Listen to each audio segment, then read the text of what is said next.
Well, I picked up another little something to play around with. Over the last year, I've been real slowly restoring my wife's old car, and um I mostly have the carburetor completely redone and modified. But I got this one for parts, and what I needed were some electronic parts.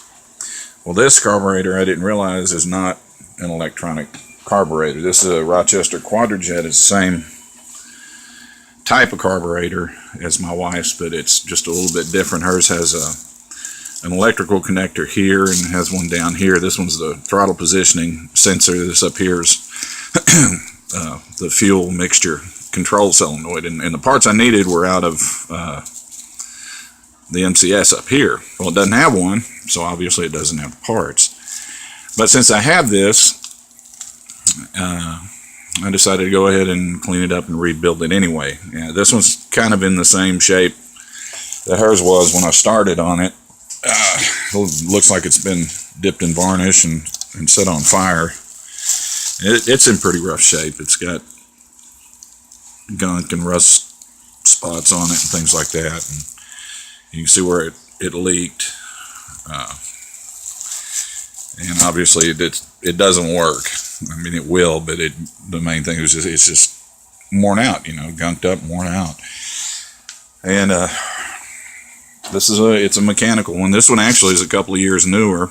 Came off a Chevy truck, but it just doesn't have the electronics. I like the idle load compensator right here. This is the little doohickey that when you put it in drive and have your foot on the brake and the car's not moving, this right here helps keep it idling. It gives it a little more fuel. This one's electric on this carburetor. On hers, it's vacuum controlled. Another difference on this one is this is an electric choke. On hers, it's a hot air choke, which I like the hot air better because it actually runs directly off how warm the engine is. This one runs off an electrical signal from the temperature sensor. And only other real difference is the fuel inlet right here. Chevy's, the fuel inlet goes off to the side. It elbows off. And hers came off an Oldsmobile engine, even though it's in a Pontiac. But it comes straight out like this. I think Buicks and Pontiacs and Oldsmobiles all did that.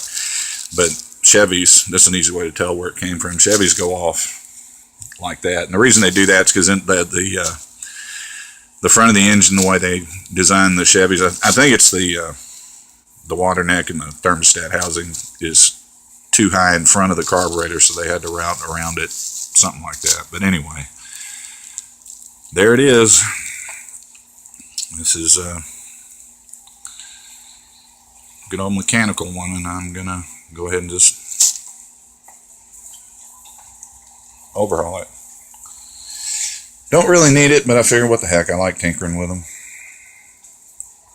That's something else to get me in trouble or keep me out. Depends on how you look at it.